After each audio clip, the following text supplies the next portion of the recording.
তোমার কি বায়াপন অনন্তকাল রে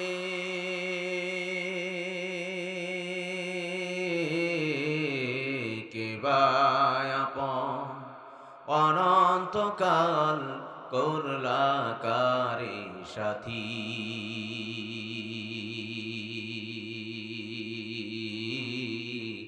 কার লাগিয়া কান্দ দিবারাতি ভেবে দেখো কেউ হবে না ভেবে দেখো কেউ হবে না তোমার সঙ্গের সাথী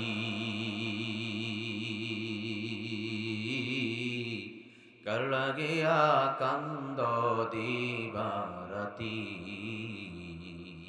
আমার ভাইয়েরা বন্ধুরা আমার এই জন্যই আল্লাহ রাব্বুল আলামিন কুরআনুল কারীমের সূরা আল আরাফের 204 নং আয়াতে কারিমায় ঘোষণা করলেন ইদা কুরিয়াল কুরআনু ফাসতামিউ লাহু ওয়া আনসিতু লাআল্লাকুম তুরহামুন।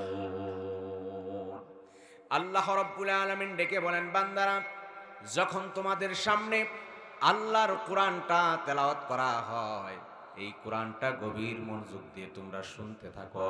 ওয়া আনসিতু, আর তোমরা এই কোরআন কারীমের তেলাওয়াতের কারণে নীরব নিস্তব্ধ হয়ে যাও। আল্লাহ রাব্বুল আলামিন বলেন, বান্দারা যদি কোরআনের তেলাওয়াতের কারণে নীরব হয়ে যাও, নিস্তব্ধ হয়ে যাও, আল্লাহর কোরআনটা যদি গভীর মনোযোগ দিয়ে শোনো, বান্দারা তোমরা ঠকবে না, ঠকবে না। আমি আল্লাহ রাব্বুল আলামিনের রহমত তোমাদের উপর অবধারিত হয়ে যাবে।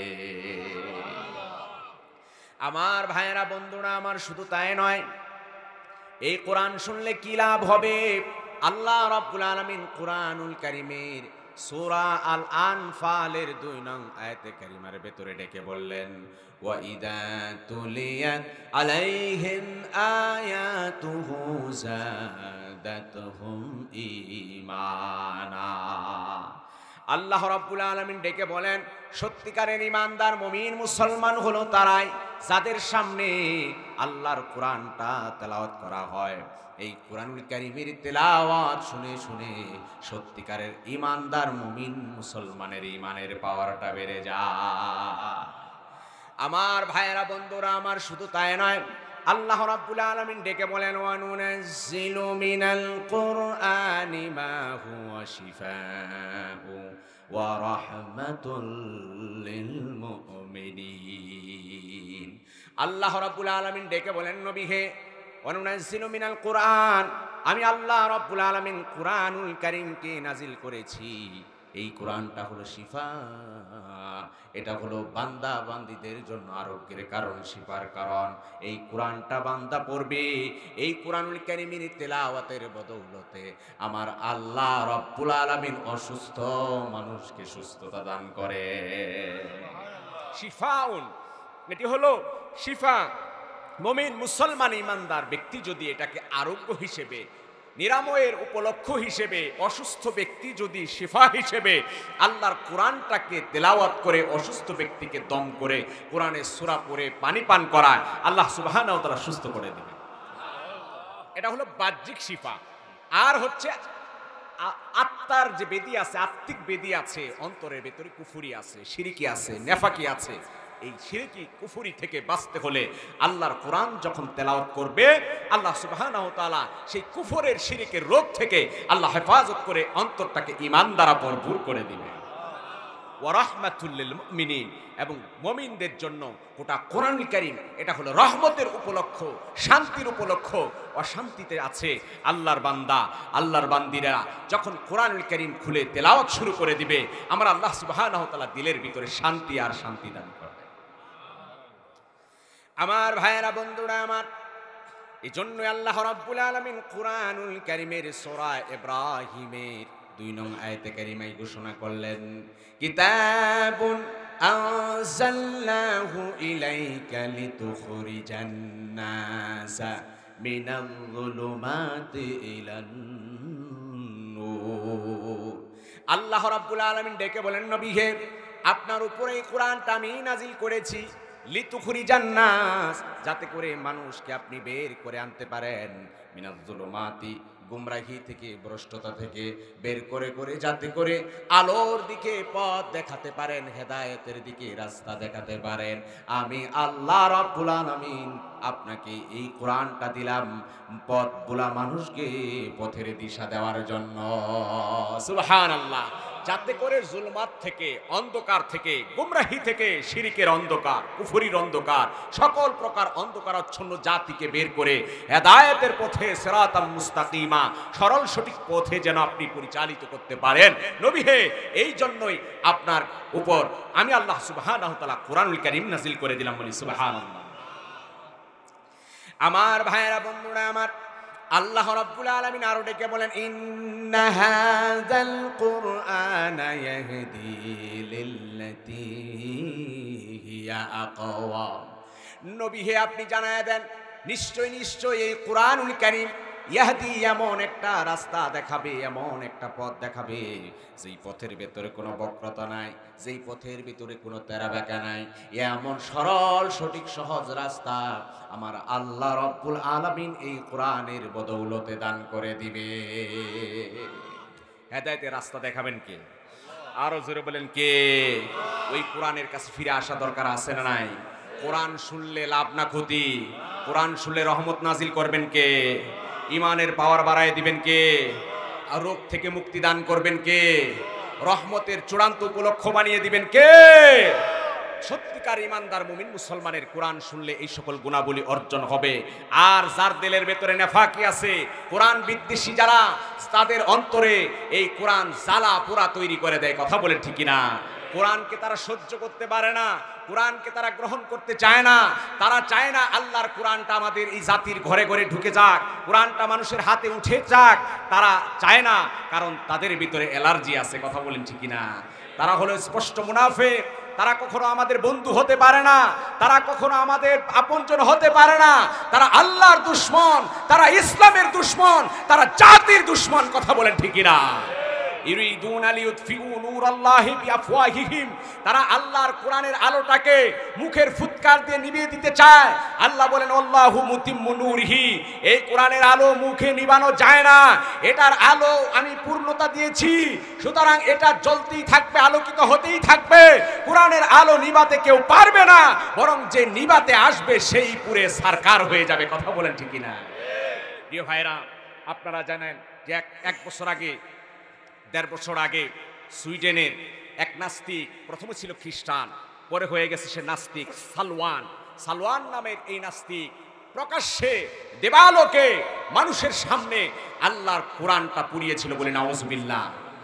আজকের নিউজ, এই নাস্তিক যে কোরআন পুড়িয়েছিল, আল্লাহর কোরআন পুড়াতে চেয়েছিল, কে বা কারা তাকে প্রকাশ্যে গুলি করে জাহান্নামে পাঠিয়েছে। বলি সুবহানাল্লাহ। প্রিয় ভাইয়েরা, আল্লাহর কোরআনের বিরোধিতা করেছে। কোরআন সে যেভাবে প্রকাশ্যে দিবালোকে মানুষের সামনে আগুন লাগিয়ে পুড়ে ছারখার করতে চেয়েছিল, ঠিক সেভাবেই আজকে যখন সে তার টিকটক এবং তার বিভিন্ন রিলস বানাবার জন্য প্রকাশ্যে সে লাইভে এসেছিল বিভিন্ন সোশ্যাল মিডিয়াতে, কে বা কারা তাকে গুলি করেছে, আল্লাহর কোরআন অবমাননার শাস্তি আল্লাহ সুবহানাহু ওয়া তাআলা সুইডেনের বুকে দেখিয়েছেন। বলি সুবহানাল্লাহ। এই জন্য কোরআনের বিরোধিতা করে কেউ পার পেতে পারবে না। কথা বলেন ঠিক কিনা? এই জন্য আওয়াজ দিয়ে বলেন, আমরা কোরআনের পক্ষে না বিপক্ষে? আরো জোরে বলতে হবে, পক্ষে না বিপক্ষে? কারা কারা কোরআনের পক্ষে আছেন হাত তুলে দেখান। লিল্লাহে তাকবীর। আল কোরআনের আলো, কোরআন সুন্নাহর আলো, কোরআন আছে যেখানে, কোরআন নাই যেখানে, ওয়াজ মাহফিল যেখানে, গান বাজনা যেখানে, লিল্লাহে তাকবীর। আমার ভাইরা, আল্লাহ সুবহানাহু ওয়া তাআলা এই মাহফিলকে কবুল করুন, সকলে বলে আমিন। সম্মানিত হাজিরিন, সময় অতি সংক্ষিপ্ত, আলোচনা অতি বিস্তৃত, এতটুকুর মাঝে সমন্বয় রেখেই নির্ধারিত সময়ে আমি আমার আলোচনা গুছিয়ে আনার চেষ্টা করব। আল্লাহ তৌফিক দান করুন, সকলে বলে আমিন। আমি আপনাদের মাঝে পবিত্র কোরআনুল কারীম থেকে একটি সূরা আল জিলজাল, কোরআনে কারীমের সূরা জিলজাল খুতবায় আমি তেলাওয়াত করেছি। এই সূরাটি সূরা জিলজাল, এই সূরাটি কোরআনের 99 নম্বর সূরা। কত নম্বর সূরা? 99 নম্বর সূরা। এই সূরার ভেতরে আয়াত আছে 8টি। আয়াত আছে কয়টি? এবং এই সূরার ভেতরে রুকু হলো একটি। আর এই সূরায় আলফাজ, যে শব্দ, ওয়ার্ড, এভাবে যদি ভেঙে ভেঙে দেখা হয়, এই কোরআনের এই সূরার ভেতরে শব্দ আছে 36টি। কয়টা আছে? 36টি। আর একটা একটা করে হরফ হরফ করে যদি গুনেন, ইদা জুলজিলাতিল আরদু জিলজালাহা, একটা একটা করে যদি আপনি গুনেন হরফ, অক্ষর, তাহলে এখানে অক্ষর আছে 156টি। বলেন সুবহানাল্লাহ। সূরা আল জিলজাল এটি মক্কায় অবতীর্ণ, মাক্কি। রাসূলুল্লাহ সাল্লাল্লাহু আলাইহি ওয়াসাল্লামের মক্কায় থাকাকালীন, হিজরতের আগে মাক্কি জীবনে যে সমস্ত সূরাগুলো নাজিল হয়েছে সেগুলোকে মাক্কি সূরা বলা হয়। হিজরতের পর মদিনায় রাসূলুল্লাহ সাল্লাল্লাহু আলাইহি ওয়াসাল্লাম থাকাকালীন যেই সূরাগুলো নাজিল হয়েছে সেই সূরাগুলোকে বলা হয় মাদানী সূরা। রাসূলুল্লাহ সাল্লাল্লাহু আলাইহি ওয়াসাল্লামের উপর নাজিলকৃত এই সূরা আল জিলজালের ভেতরে 2টি অধ্যায় আছে। কয়টা অধ্যায় আছে? 2টা। একটা অধ্যায় হলো কিয়ামতের বর্ণনা, কিয়ামতের বিভীষিকাময় পরিস্থিতির বর্ণনা। আরেকটি অধ্যায় হচ্ছে কিয়ামতের পরে হাসরের ময়দানে বান্দা বান্দীদের আমলনামার বর্ণনা। সেদিন তাদের আমলনামা তারা দেখতে পাবে। এই আমলনামার বিবরণ আল্লাহ সুবহানাহু ওয়া তাআলা এই সূরার ভেতরে আলোকপাত করে দিয়েছেন। এই সূরা জিলজাল এটাকে সূরাতুন জামিয়া বলা হয়। কি সূরা বলা হয়? সূরাতুন জামিয়া। জামিয়া মানে হচ্ছে ব্যাপক, অর্থবোধক একটি সূরা। আল্লাহর নবীর সাহাবী হযরতে আব্দুল্লাহ ইবনে আমর ইবনুল আস রাদিয়াল্লাহু তাআলা আনহু বর্ণনা করেন, তাফসীরে ইবনে কাসিরের বর্ণনা এসেছে। সূরা জিলজালের এই তাফসীরে সাহাবী আব্দুল্লাহ ইবনে আমর ইবনুল আস রাদিয়াল্লাহু তাআলা আনহু তিনি বর্ণনা করেন, নবীজির একজন সাহাবী এলেন আল্লাহর নবীর দরবারে। যেই সাহাবীর নাম ছিল, অন্য বর্ণনা এসেছে সাসা। নবীজির কাছে ওই লোকটা আসলেন। আসার পরে সালাম বিনিময় করলেন। এরপর বললেন, আকরিনি ইয়া রাসূলুল্লাহ, নবী হে, আমাকে কোরআন কারীম থেকে একটি সূরা, আমাকে কোরআন থেকে আমাকে কিছু আয়াত আমাকে বলেন, আমি কোনটা পড়তে পারি? আমার ভাইয়েরা, বন্ধুরা আমার, জনাবে মুহাম্মদ রাসূলুল্লাহ সাল্লাল্লাহু আলাইহি ওয়াসাল্লাম ওই সাহাবীকে ডেকে বলেন, সাহাবী, তুমি কোরআনুল কারীম থেকে আলিফ লাম রা বিশিষ্ট যত সূরা আছে এই সূরাগুলো তুমি পড়তে পারো? আল্লাহর নবীর কাছে ওই সাহাবী ডেকে বলেন, ইয়া রাসূলুল্লাহ, ইয়া হাবিবাল্লাহ, আলিফ লাম রা বিশিষ্ট যেই সূরাগুলো আছে অনেক বড় সূরা। আমি তো বয়োবৃদ্ধ হয়ে গেছি, আমার জিহ্বা ভার হয়ে গেছে, আমার কোমর নব্জ হয়ে গেছে। ইয়া রাসূলুল্লাহ, এত দীর্ঘ সূরা আমি পড়তে পারবো না। আল্লাহর নবী বললেন, আচ্ছা ঠিক আছে, তাহলে তুমি কোরআনুল কারীম থেকে আল মুসাব্বিহাত, যেই সূরার ভিতরে সাব্বিহ ইসমা বা সাব্বাহা লেখা আছে এমন সূরাগুলো তুমি পড়ো। আল্লাহর নবীর সাহাবী এইবার তাই বললেন, ইয়া রাসূলুল্লাহ, এত লম্বা লম্বা সূরাগুলো আমি তেলাওয়াত করতে পারবো না, আমাকে মেহেরবানি করে সূরাতুন জামিয়া, ব্যাপক অর্থবোধক ছোট্ট একটা সূরা আমাকে শিক্ষা দেন, যেই সূরাটা পড়লে আমি কোরআনের ব্যাপক অর্থ মর্ম সার নির্যাস আমি জানতে পারবো। আল্লাহ নবী সাল্লাল্লাহু আলাইহি ওয়াসাল্লাম ডেকে বলেন, সাহাবী, ইকরা সূরা আল জিলজাল। আল্লাহ নবী সাল্লাল্লাহু আলাইহি ওয়াসাল্লাম ডেকে বলেন, সাহাবী, কোরআনুল কারীম থেকে সূরা জিলজাল তুমি পাঠ করো। যেই সূরাটা সূরাতুন জামিয়াতুন, ব্যাপক অর্থবোধক সূরা। গোটা কোরআনুল কারীমের যা কিছু বর্ণনা রয়েছে সব বর্ণনার সার নির্যাস আমার আল্লাহ রব্বুল আলামিন এই সূরা জিলজালের ভিতরে রেখে দিয়েছে।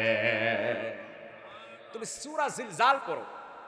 লোকটা এই কথা শুনে ডেকে বললেন, ওয়াল্লাহি, ওই আল্লাহর কসম, ওয়াল্লাযী বাআসাকা, যে আল্লাহ সুবহানাহু ওয়া তাআলা আপনাকে রাসূল হিসেবে প্রেরণ করেছেন, সে আল্লাহর কসম করে বলছি, লা আযীদু আলাইহা, আমি আপনি আমাকে যা শিক্ষা দিলেন এর যে আর বৃদ্ধি করব না, আর ব্যতিক্রম করব না। সুবহানাল্লাহ। সূরা জিলজাল এমন একটা গুরুত্বপূর্ণ একটি সূরা, যেই সূরাকে আল্লাহ রাসূল বললেন সূরাতুল জামিয়া। নবীজির এক সাহাবীকে বললেন, ডেকে বলেন, সাহাবী তুমি কেন এখনো বিবাহ বন্ধনে আবদ্ধ হচ্ছ না, কেন বিয়ে করো না? আল্লাহর নবী সাহাবী বললেন, ইয়া রাসূলুল্লাহ আমি বিয়ে করব, মোহর না দেওয়ার মতো তো টাকা পয়সা আমার কাছে নাই। আল্লাহর নবীর সাহাবী এই কথা বললেন, নবীজি ডেকে বললেন, তুমি কি কুরআনুল কারীম থেকে সূরা ইখলাস পড়তে জানো না? আল্লাহর নবী সাহাবী বললেন, হ্যাঁ ইয়া রাসূলুল্লাহ সূরা ইখলাস তো আমি পড়তে জানি। নবীজি ডাক দিয়ে বলেন, এই সূরা ইখলাস তো কোরআন কারীমের সুলুসুল কোরআন, গোটা কোরআনের 3 ভাগের 1 ভাগ আমার আল্লাহ রাব্বুল আলামিন এই সূরা ইখলাস কুল হুয়াল্লাহ সূরার ভিতরে রেখে দিয়েছে।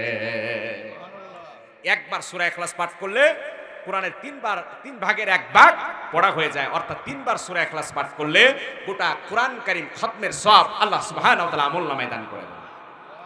নবীজি বললেন, তুমি কি সূরা জিলজাল পড়তে জানো না? নবীজির সাহাবে বললেন, হ্যাঁ ইয়া রাসূলুল্লাহ।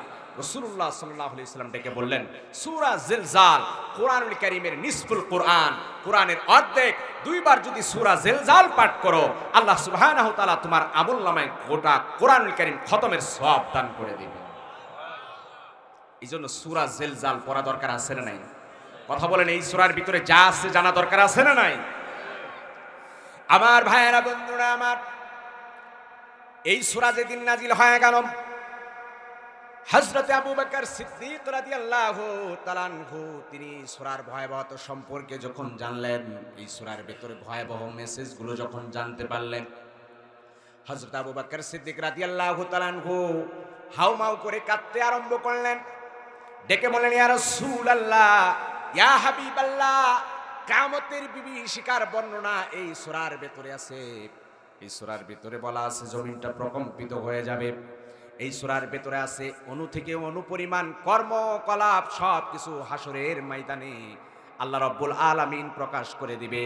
সেদিন কিয়ামতের কঠিন বিচারের সম্মুখীন হতে হবে, এমন কঠিন পরিস্থিতি হবে। ইয়া রাসূলুল্লাহ, এই সূরা নাজিল হওয়ার পর তো বড় আতঙ্কের ভিতরে আছি, বড় ভয়ের ভিতরে আছি। নবীজির একজন জলিলুল কদর সাহাবী খলিফাতুল মুসলিমিন, যিনি হযরত আবু বকর সিদ্দিক রাদিয়াল্লাহু তাআলা আনহু সাহাবীদের ভেতরে প্রথম সারির সাহাবী, যিনি জান্নাতের সুসংবাদ প্রাপ্ত একজন সাহাবী, সেই সাহাবী এই সূরা নাজিল হওয়ার পরে তিনি বেচैन হয়ে গেছেন, হাউমাউ করে কাঁদতেছেন, ইয়া রাসূলুল্লাহ হাসরের ময়দানে হিসাব হবে, যাররা যাররা অণু পরিমাণ নেকি বদি সব প্রকাশ হয়ে যাবে। নবীজির এই সাহাবী বেচैन হয়ে গেছেন, পেরেশান হয়ে গেছে। আর আপনি আমি কোন হালতে আছি, কোন অবস্থায় আছি? নির্বিঘ্নে বসে আছি, আল্লাহর গোলামি করছি না, অনায়াসে আমরা জীবন পার করে দিচ্ছি, আল্লাহর কুদ্দুতি পাই চিন্তা করি না। মসজিদ খাকা করে, মসজিদে কাতারগুলো শূন্য যায়, আল্লাহর ঘর মসজিদে আমরা আসি না। কথা বলেন ঠিক না?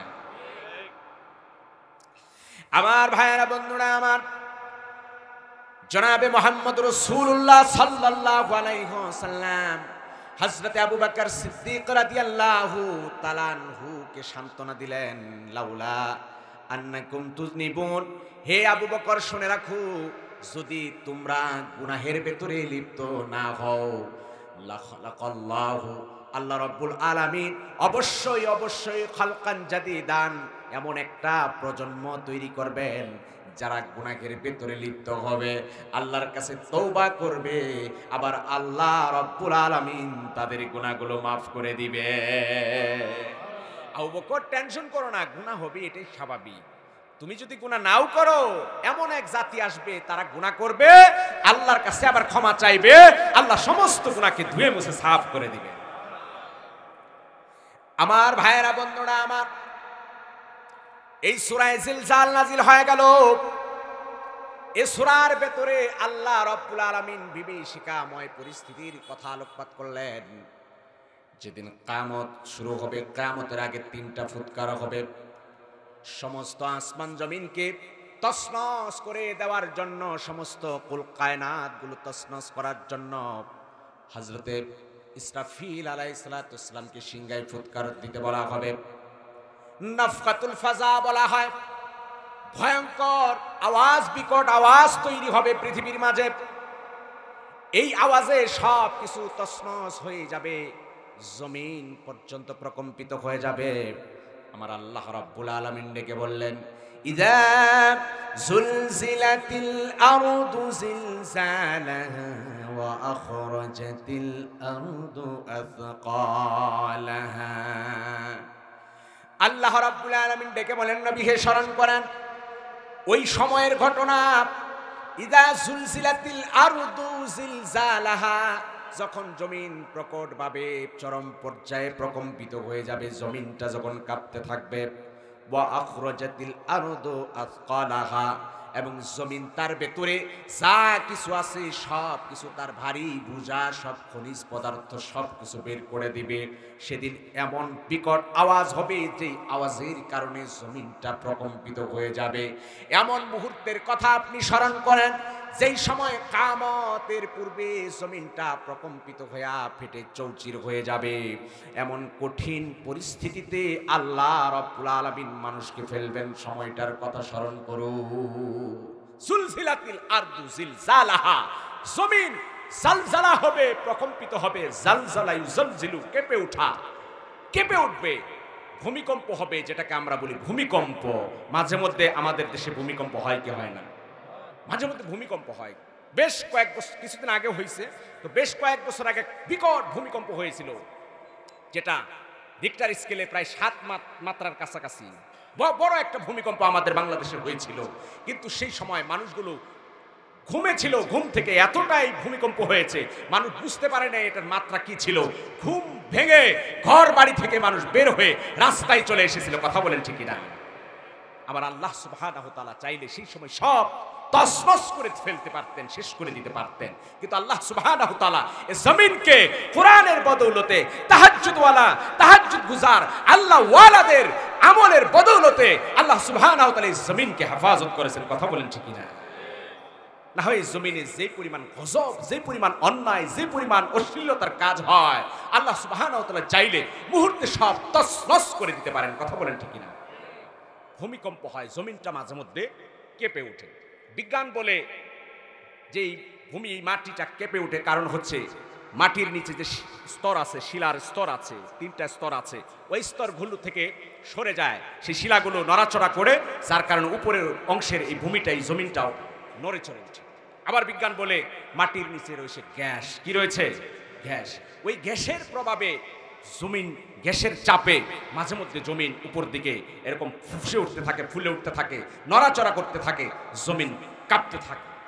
আমার ভাইরা, আল্লাহ সুবহানাহু ওয়া তাআলা রাসূলুল্লাহ সাল্লাল্লাহু আলাইহি ওয়াসাল্লামের হাদিস বলে, যখন জমিনের ভিতরে জেনা, ব্যভিচার, গান বাজনা, অশ্লীলতা বাড়তে থাকে, আল্লাহ সুবহানাহু ওয়া তাআলা জাতিকে সতর্ক করার জন্য জালজালা, ভূমিকম্প দেন। যে জাতির ভিতরে পাপের সয়লাব, সুদের সয়লাব, ঘুষের সয়লাব, জেনা ব্যভিচারের সয়লাব হবে, ওই জাতিকে ভূমিকম্পের সম্মুখীন হতে হবে। কথা বলেন ঠিক না? হেফাজত করার মালিক কে? আরো জোরে বলেন, হেফাজত করেন কে? জালজালা, জমিন প্রকম্পিত হয়ে নাফখাতুল ফাজা, প্রথম ইসরাফিলের সিঙ্গার ফুৎকারে সব ভীত এক এরকম ভয়ঙ্কর এক পরিস্থিতি তৈরি হবে। আল্লাহ রাব্বুল আলামিন কোরআনুল কারীমে সূরা আল হাজ্জে ঘোষণা করলেন, ইয়া আইয়ুহান নাসুত্তাকু রাব্বাকুম, হে মানুষেরা তোমরা তোমাদের রবকে ভয় করো। ইন্না জালজালাতাস সাআতি শাইউন আযীম, নিশ্চয়ই জালজালাতুস সা, কিয়ামতের পূর্বে যে জালজালা, যে ভূমিকম্প হবে, এই ভূমিকম্পটা অনেক মারাত্মক, অনেক ভয়ঙ্কর, অনেক ভয়াবহ পরিস্থিতি তৈরি করবে। এমন কঠিন পরিস্থিতি থেকে আল্লাহর কাছে পানা চাওয়া দরকার আছে না নাই? কথা বলেন, আছে না নাই? আমার ভাইয়েরা, বন্ধুরা আমার, আল্লাহ রাব্বুল আলামিন ডেকে বলেন, ওয়া আখরাজাতিল আরদু আথকালাহা ওয়া ক্বালাল ইনসানু মা লাহা। আল্লাহ রাব্বুল আলামিন ডেকে বলেন, ওয়া আখরাজাতিল আরদু আথকালাহা, সেই দিন জমিন তার ভেতরে ভারী ভারী জিনিসগুলো পর্যন্ত বের করে দিবে। মানুষ কিভাবে জমিন থেকে সবকিছু বের হয়ে যাবে। এত বিশাল সম্পদ, সেই সম্পদগুলো, খনিজ পদার্থগুলো বের হয়ে যাবে। যারা মারা গিয়েছে, যারা মারা যাবে তারা পর্যন্ত বের হয়ে যাবে। এইভাবে যত জিনিসপত্র সব কিছু বের হবে। যেখানে মানুষ দাঁড়িয়ে অপরাধ করেছে, অন্যায় করেছে, ওই অন্যায় অপরাধগুলো আকৃতি হয়ে সেগুলো জমিন ফেটে ফেটে অন্যায়গুলো বের হতে থাকবে। এইভাবে সব কিছু মানুষ দেখবে। ওয়াকালাল ইনসানু মা লাহা, মানুষটা বলবি হায় হায় মা লাহাই, জমিনের কি হলো? সব কিছু আমাদের চোখের সামনে বের হয়ে যাচ্ছে। এই সম্পদ যখন বের হয়ে যাবে, তাফসিরে কাসির ইবনে কাসিরের বর্ণনা এসেছে, হযরতে আবু হুরায়রা রাদিয়াল্লাহু তাআলা আনহু বর্ণনা করেন, সেদিন এই বিভীষিকাময় পরিস্থিতি থেকে যে ব্যক্তি আত্মীয়তার সম্পর্ক ছিন্ন করেছিল, সেই লোকটাও যখন দেখবে জমিনের ভিতর থেকে স্বর্ণ রূপা সহ খনিজ পদার্থগুলো বের হবে, ডেকে বলবে হায় হায়, তোর কারণেই তো আমার আত্মীয়তার সম্পর্ক ছিন্ন করেছি। খুনি মানুষটা যখন দেখবে আর বলবে রে সম্পদ, তোর কারণে বহু মানুষকে আমি খুন করেছি, হাইরে সম্পদ। এইভাবে কিয়ামতের কঠিন পরিস্থিতির পূর্বে যখন জমিনটা এইভাবে বিদীর্ণ হয়ে যাবে, মানুষ এগুলো দেখে দেখে আক্ষেপ করবে আর আফসোস করতে থাকবে জমিনের কি হলো। আল্লাহ রাব্বুল আলামিন বলেন, এই জমিন কথা বলবে বিআন্না রাব্বাকা আওহা লাহা, এই কারণে যে আল্লাহ রাব্বুল আলামিন জমিনকে নির্দেশ দিছে, জমিনকে অর্ডার দিয়ে দিছে, জমিনের ভিতর থেকে যেখানে যা ছিল সব বের হয়ে যাবে। আর সব কিছু সেদিন কথা বলা শুরু করে দিবি, সব কথা বলা শুরু করে দিবে, ভেতর থেকে সব কিছু বের হয়ে যাবে। মানুষ সেদিন বলবে আহারে এই জমিনের কি হলো, এইভাবে সব কিছু বের হয়ে আসছে কেন? এই কিয়ামতের পূর্বে এই বিভীষিকাময় মুহূর্ত মানুষের সামনে হয়ে যাবে। সেটা হলো নাফখাতুল ফাজা, ইসরাফিলের সিংগার ফুৎকারে সব তছনছ হয়ে যাবে, জমিনটা ফেটে চৌচির হয়ে যাবে, আসমান ভেঙে খান খান হয়ে যাবে, আর পাহাড় রেজা রেজা হয়ে যাবে। আল্লাহ সুবহানাহু ওয়া তাআলা বলেন, আল কারিআতু মাল কারিআ ওয়া মা আদরাকা মাল কারিআ। নবী হে, আপনি জানেন করাঘাতকারী কি, দরজায় নককারী বিকট আওয়াজ কি? আপনি জানেন? আমা আদরাকা মাল কারিআ ইয়াউমা ইয়াকুনুন নাসু কাল ফারাশিল মাবসুস, সেদিন মানুষগুলো বিক্ষিপ্ত পঙ্গপালের মতো হয়। ওই যে বাড়িতে ধান কেটে আনলে, ধান কেটে আনার পরে দেখবেন সেখানে রাতের বেলায় যদি কুপি বাতি থাকে, গ্রামে আগের সময় কারেন্ট তো ছিল না, যে কুপি বাতি জ্বালানো হতো বা হ্যারিকেনের বাতি লাগানো হতো, সেখানে ধানের পোকাগুলো চারদিকে একেবারে ছুটে আসতে থাকতো, আগুন জেনেও আগুনের ভিতরে লাফ দিয়ে পড়ে যেত। কথা বলেন ঠিক কিনা?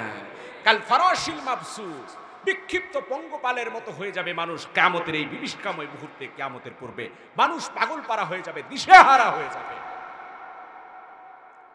ওয়াতাকুনুল জিবালু কাল ইহনিল মানফুস, আর সেদিন পাহাড়গুলো রেজা রেজা হয়ে যাবে, টুকরা টুকরা হয়ে যাবে। কাল ইহনিল মানফুস, ধুনিত তুলার মতো। তুলা যেভাবে ধুনি করা হয়, মেশিন দিয়ে হোক লাঠি দিয়ে হোক, তুলাকে দেখবেন সেই সময় তুলাটা এতটাই বিচ্ছিন্ন হয়ে যায়, ধরা যায় না, ছোঁয়া যায় না। এরকম পাহাড়, বিশাল বিশাল হিমালয় পর্বতমালা, যত বড় বড় পাহাড়, তুর পাহাড় বলেন, উহুদ পাহাড় বলেন, সব কিছু টুকরা টুকরা হয়ে ধুনিত রঙিন তুলার মতো উঠতে থাকবে। বলেন আল্লাহু আকবার। এমন কঠিন পরিস্থিতি আসার আগেই ঈমান আমলের পেছনে মেহনত করা দরকার আছে না নাই? আরো জোরে বলেন আছে না নাই? আমার ভাইয়েরা, বন্ধুরা আমার, এইবার যখন ইসরাফিলের এই সিংগার আওয়াজে সব তছনছ হয়ে যাবে, আল্লাহ রাব্বুল আলামিনের হুকুমে সমস্ত মাখলুকের মৃত্যু হয়ে যাবে। সমস্ত মাখলুকের মৃত্যুর জন্য ইসরাফিল আলাইহিস সালাতুসসালামকে আরেকটা সিংগায় ফুৎকার দিতে বলা হবে। মালাকুল মউত আজরাইল ফেরেশতা সকলের জানগুলো কবজ করে ফেলবেন। আল্লাহ রাব্বুল আলামিন ডেকে বলেন, আজরাইল, মালাকুল মউত, পৃথিবীর জমিনে আর কে কে বাকি আছে? জিবরিল আমিন বাকি আছে তখনও পর্যন্ত। ইসরাফিল, মিকাইল। আল্লাহ রাব্বুল আলামিন আজরাইল ফেরেশতাকে বলবেন, যাও আজরাইল, বড় বড় বিশাল বড় দায়িত্বশীল বড় বড় ফেরেশতাদের জানগুলো কবজ করে ফেলো। ফেরেশতাদের জান কবজ করা হয়ে যাবে, শুধুমাত্র বাকি থাকবে ইসরাফিল আলাইহিস সালাম, আজরাইল। আল্লাহ রাব্বুল আলামিন ডেকে বলবেন, আর কে বাকি আছে? সবার জান কবজ হয়ে যাবে। হযরতে আজরাইল আলাইহিস সালাম ডেকে বলবে, রব্বুল আলামিন, পৃথিবীর সমস্ত মাখলুকাতের জান কবজ করা হয়েছে, শুধুমাত্র আপনি আর আমি আজরাইল বাকি আছি। আল্লাহ রাব্বুল আলামিন ডেকে বলে, আজরাইল, মুতাং হে আজরাইল, এই মুহূর্তে তোর জানটাও কবজ করে ফেল। মালাকুল মউত আজরাইল ফেরেশতা আল্লাহ রাব্বুল আলামিনের হুকুমে তার জানটাকে কবজ করতে লাগবে, কবজ করা আরম্ভ করবে। আল্লাহ রাব্বুল আলামিন মালাকুল মউত আজরাইলকে সাকারাতুল মউত থেকে মুক্তি দিবে না, মৃত্যুর যন্ত্রণা থেকে। মালাকুল মউত আজরাইলের মৃত্যুর যন্ত্রণা হবে। হে গোকুলনগরের মুসলমান জওয়ান বন্ধুরে, পর্দার অন্তরের মায়েরা, মৃত্যু এমন যন্ত্রণাদায়ক, এমন কষ্টদায়ক একটা পরিস্থিতি। মৃত্যু শয্যায় শায়িত মানুষটা কেমন যন্ত্রণায় থাকে, কতটা পানির পিপাসায় পড়ে যায়। সমগ্র দুনিয়ার পানি যদি তাকে সেই সময় পান করানো হয় তবুও তার তৃষ্ণা মিটবে না, এমন কঠিন হালত হয়ে যাবে। মালাকুল মউত আজরাইল এমন মৃত্যুর যন্ত্রণায় ছটফট ছটফট শুরু করবে, ডেকে বলবে রব্বুল আলামিন, মৃত্যুর যন্ত্রণা এত কঠিন, এত কঠিন, যদি জানতে পারতাম এই মৃত্যুর এই জান কবজের জিম্মাদারি আমি মালাকুল মউত আজরাইল নিতাম না। আমার ভাইয়েরা, বন্ধুরা আমার, আল্লাহর হাবিব সাল্লাল্লাহু আলাইহি ওয়াসাল্লাম ডেকে বলেন, আকসিরু যিকরা হাদিমিল লাযাতিল মাউত। মৃত্যুর স্বাদ, আকসিরু যিকরা হাদিমিল লাযাতিল মাউত, স্বাদ বিনষ্টকারী মৃত্যুকে বেশি বেশি করে স্মরণ করো, বেশি বেশি করে মাকবারা কবরস্থানের পাশে যাও। আরে যুবক বন্ধু, কত অট্টহাসি, কত আর গাফলতিতে গা ভাসাবে। গোকুলনগরের জওয়ান বন্ধুরা, আর কত যৌবনকালটাকে খেল তামাশার ভেতরে কাটাবে, আর কত তামাশার জিন্দেগি তুমি কাটাবে। যুবক মনে করেছো যৌবন বয়সে তোমার মৃত্যু হয় না? না না, কত মানুষ যৌবন বয়সে দুনিয়া থেকে তোমার আমার চোখের সামনে মারা যায়, বাইক অ্যাক্সিডেন্টে মারা যায়, গার্মেন্টস মারা যায়, রানা প্লাজা ধসে কত যুবক যুবতী দুনিয়া থেকে বিদায় নিয়ে গেল। কত জায়গায় আগুন লেগে কত যুবক যুবতী মারা যায়। ও পর্দার অন্তরে আমার মায়েরা, আমার বোন পায়ে হাত রেখে বলে যায়, মনে করেছো যৌবন বয়সে কারো মৃত্যু হবে না?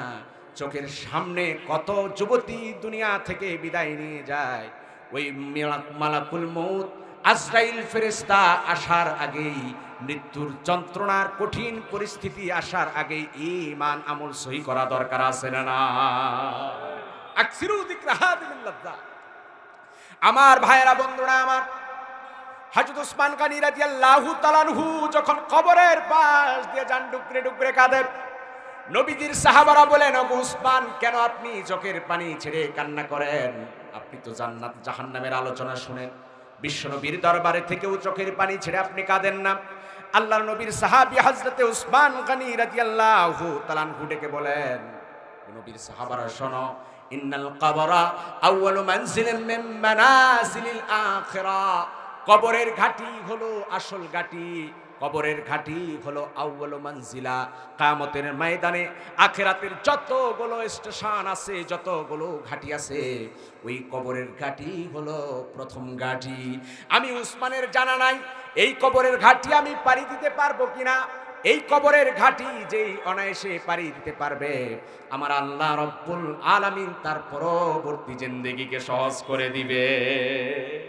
আমি উসমানের তো জানা নাই এই কবরের ঘাটি আমি পাড়ি দিতে পারবো না কিনা। আহারে বন্ধুরে আমার, দৈনন্দিন কত জানাজায় আমরা শরীক হই, কত জানাজা পড়ি। জানাজায় মাটি দেই আর পড়ি, মিনহা খলাকনাকুম ওয়া ফিহা নুঈদুকুম ওয়া মিনহা নুখরিজুকুম তারাতান উখরা। আল্লাহ সুবহানাহু ওয়া তাআলা বলেন, এই মাটি থেকেই তোমাদেরকে সৃষ্টি করেছি, এই মাটিতেই আবার তোমাদেরকে দাফন করা হবে। আবার পুনরায় মিনহা নুখরিজুকুম তারাতান উখরা, পুনরায় আমি আবার তোমাদেরকে মাটি থেকে বের করব। এই মাটি দেওয়ার সময় দোয়া ঠিকই পড়ি, কতজন আমরা এই দোয়াটা উপলব্ধি করি? আহারে কত যুবককে দেখলাম কবর খনন করছে আর অট্টহাসিতে হাঁটছে, লাশটা কাঁধে নিয়ে যাচ্ছে, যুবককে হাসতেও দেখা যায়। এমন যুবক সমাজ আছে না? আমার ভাইয়েরা, আজকে মাহফিল থেকে শুধরায় যাও, কিয়ামতের কঠিন অবস্থা হয়ে যাবে। মালাকুল মউত আজরাইলের পর্যন্ত মৃত্যু হয়ে যাবে। আল্লাহ সুবহানাহু তাআলা বলেন, আজরাইল বলেন, তোকেও মৃত্যুবরণ করা লাগবে। আজরাইল, তোকেও মৃত্যুবরণ করতে হবে। আল্লাহ রাব্বুল আলামিনের কাছে যত পানা চাইবে সেদিন আর মুক্তি পাবে না, মৃত্যু হয়ে যাবে। কারণ আল্লাহ সুবহানাহু তাআলা ডেকে বলেন, আল্লাহ রাব্বুল আলামিন ডেকে বললেন, কুল্লু মান আলাইহা ফানিন ওয়া ইয়াবকা ওয়াজহু রাব্বিকা যুল জালালি ওয়াল ইকরাম। এই জমিনে যারা থাকবে সকলেরই মৃত্যু হবে, কেউ বেঁচে থাকবে না, শুধুমাত্র আল্লাহ রাব্বুল আলামিন চিরঞ্জীব, তিনি জীবিত থাকবেন। আল্লাহ রাব্বুল আলামিন বললেন লিমানিল মুলকুল ইয়াউম, আজকের দিনে রাজত্ব কার? লিল্লাহিল ওয়াহিদিল কাহ্হার। আল্লাহ রাব্বুল আলামিন নিজেই বলবেন আজকের দিনের রাজত্ব মহাপরাক্রমশালী আল্লাহ রাব্বুল আলামিনের জন্য। সেই দিন আল্লাহ রাব্বুল আলামিন তার রাজত্বে, তার বীরত্বের, তার কাহারিয়ত, তার জালালিয়ত প্রকাশ করে দিবেন। আমার ভাইয়েরা, বন্ধুরা আমার, হাসরের ময়দানে সকলকে একত্রিত করা হবে। আল্লাহর আদালতে সেদিন দাঁড়ায় যাবে, যার যার দলে দলভুক্ত হয়ে যাবে।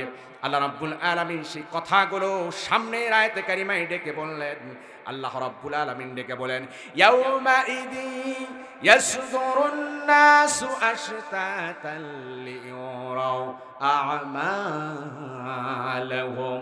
সেদিন মানুষেরা বিভিন্ন দলে দলে বিভক্ত হয়ে মানুষগুলো ছুটবে, মানুষগুলো দলে দলে দাঁড়িয়ে যাবে, আর সেদিন যার যার আমলনামা দেখতে থাকবে।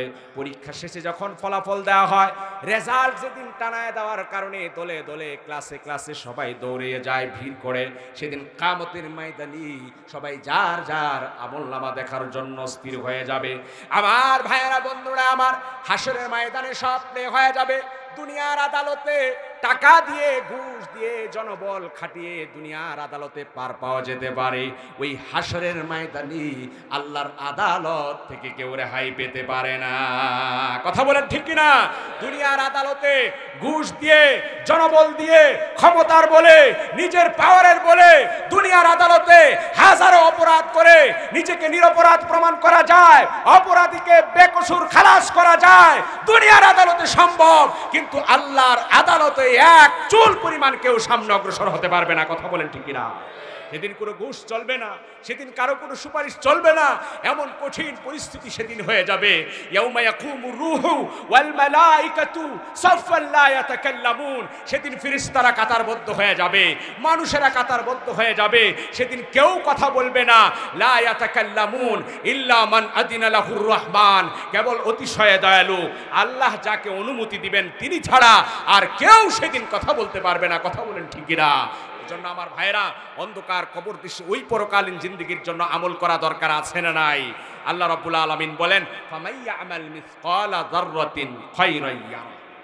যে ব্যক্তি যাররা পরিমাণ, মিসকালা যাররাতিন, যাররা মানে হচ্ছে সরিষার দানা, কিবা যাররা হচ্ছে আপনার ইবনে কাসিরের বর্ণনা এসেছে ছোট্ট পিপিলিকাকেও যাররা বলা হয়, শস্য দানা। যাররা পরিমাণ, শস্য দানা পরিমাণ নেক কাজ, ফামাইয়া আমাল মিসকালা যাররাতিন খায়রা, নেক কাজ যদি কেউ করে সেটাও দেখতে পাবে। অমাইয়া আমাল মিসকালা যাররাতিন শাররাই, কেউ যদি মন্দ কাজ করে, খারাপ কাজ করে, সেদিনও সেটা তার আমলনামায় দেখতে পাবে। কথা বলেন ঠিক কিনা? সেদিন কিয়ামতের বিভীষিকাময় মুহূর্তে যার যার আমলনামা দেখানো হবে, সেদিন মানুষ অস্বীকার করবে নিজের আমল, নিজের নথিপত্র সব ফাইল পেশ করা হবে। এরপরে বলবে এটা আমার না, এটা সম্ভবত মিস্টেক হয়েছে, এমন কথা বলবে। সেদিন মানুষ অস্বীকার যেতে চাইবে। আল্লাহ সুবহানাহু ওয়া তাআলা কোরআনুল কারীমে সূরা ইয়াসিনের ভিতরে ডেকে বলেন, সেদিন অস্বীকার যাওয়ার কোনো সুযোগ থাকবে না। কথা বলেন ঠিক কিনা? আল্লাহ রাব্বুল আলামিন ডেকে বললেন, আল ইয়াউমা নাখতিমু আলা আফওয়াহিহিম ওয়া তুকাল্লিমুনা আইদিহিম ওয়া তাশহাদু আরজুলুহুম বিমা কানু ইয়াকসিবুন। আল্লাহ রাব্বুল আলামিন বলেন, আজকের দিনে মুখগুলা বন্ধ করে দেওয়া হবে। মুখটাকে আল্লাহ রাব্বুল আলামিন বন্ধ করে দিবেন। আর এরপরে তুকাল্লিমুনা আইদিহিম, আল্লাহ রাব্বুল আলামিন বলেন অপরাধী বান্দাটার হাত সেদিন কথা বলবে। ওয়া তাশহাদু আরজুলুহুম, পা সেদিন সাক্ষী দিবে। কোন জায়গায় দাঁড়িয়ে অন্যায় করেছো, সুদ ঘুষের কারবার করেছো, জেনা ব্যভিচারের কারবার করেছো, মানসিকের উপর জুলুম করেছো, পা পর্যন্ত সাক্ষী দিবে। অঙ্গ প্রত্যঙ্গ প্রত্যেকটা বিষয়ের সেদিন সাক্ষী দিতে থাকবে। ওই কিয়ামতের কঠিন মুসিবত থেকে কেউ রেহাই পাবে না। কঠিন অবস্থা হয়ে যাবে ওই দিন। শুধুমাত্র ঈমান আমল যাদের সঠিক হবে, আল্লাহ সুবহানাহু ওয়া তাআলা তাদেরকে নাজাতের রাস্তা খুলে দিবেন। সুবহানাল্লাহ। আল্লাহ রাব্বুল আলামিন ডেকে বললেন, ইন্নাল্লাযীনা আমানু ওয়া আমিলুস সালিহাতি কানাত লাহুম জান্নাতুল ফিরদাউসি নুজুলা। আল্লাহ রাব্বুল আলামিন ডেকে বলেন, নিশ্চয়ই যারা ঈমান আনয়ন করবে ওয়া আমিলুস সালিহাত, এবং যারা নেক কাজ করবে, আমার আল্লাহ রাব্বুল আলামিন ডেকে বলেন ওই কিয়ামতের কঠিন মুসিবতের দিনে আল্লাহ রাব্বুল আলামিন ঈমান আর আমলের বদৌলতে নাজাতের জরিয়া করে জান্নাতুল ফিরদাউসের মেহমান বানায় দিবে। এই জন্য আল্লাহর রাহে নিজেদের ঈমানকে মজবুত করা দরকার আছে না নাই? ঈমানের পিছনে মেহনত করা দরকার আছে না নাই? আমলের পাল্লা ভারী করা দরকার আছে না নাই? ঈমানটাকে বাড়াতে গেলে বাধা বিপদ আছে না নাই? সকল বাধা বিপদ উপেক্ষা করে ঈমানের পথে যারা অটল থাকবে, আল্লাহ সুবহানাহু তাআলা তাদেরকে জান্নাতুল ফিরদাউসের মেহমান বানায় দিবেন। ঈমানের পথে অটল থেকেছিলেন নবীজিরা, ঈমানের পথে অটল ছিলেন নবীজির সাহাবীরা, ঈমানের পথে যুগে যুগে যত ঈমানদার মুমিন মুসলমান আল্লাহতে বিশ্বাস করে নিজেদেরকে দায়েম ও কায়েম রেখেছে, প্রয়োজনে তাদের বাধা বিপত্তি এসেছে, সকল বাধা বিপত্তি পেছনে ফেলে ইসলামের উপর যারা অটল থেকেছে আল্লাহ তাদেরকে বিজয় দান করেছেন। কথা বলেন ঠিক কিনা? এই জন্য শর্ত হলো ঈমান, আরেকটা হলো আমল। ঈমান আর আমল যদি না নিয়ে যেতে পারি, হাসরের ময়দানে বড় কঠিন অবস্থা হয়ে যাবে। আল্লাহ রাসূল সাল্লাল্লাহু আলাইহি ওয়াসাল্লাম বলেন, সাবআতু ইযিল্লুহুম ফি যিল্লিহি ইয়াওমা লা যিল্লা। কিয়ামতের কঠিন মুসিবতের দিনে আল্লাহর আরশের ছায়া ছাড়া আর কারো কোনো ছায়া থাকবে না। এমন কঠিন দিনে আল্লাহ সুবহানাহু ওয়া তাআলা 7 শ্রেণীর মানুষকে আল্লাহ রাব্বুল আলামিন আরশে আজিমের ছায়াতে ছায়া দান করবেন। কয় শ্রেণীর মানুষকে? কয় শ্রেণী? 7 শ্রেণী। 1 নম্বর হলো ইমামুন আদিল, ন্যায়পরায়ণ বাদশাকে আল্লাহ সুবহানাহু ওয়া তাআলা সেদিন আরশে আজিমের ছায়াতে ছায়া দান করবেন। 2 নম্বর ওয়াশাবুন নাশা ফি ইবাদাতিল্লাহ, ওই যুবক যে আল্লাহর ইবাদতে নিজেকে ব্যস্ত রাখে, মত্ত রাখে, ওই যুবককে আল্লাহ সুবহানাহু ওয়া তাআলা আরশে আজিমের ছায়াতে ছায়া দান করবেন।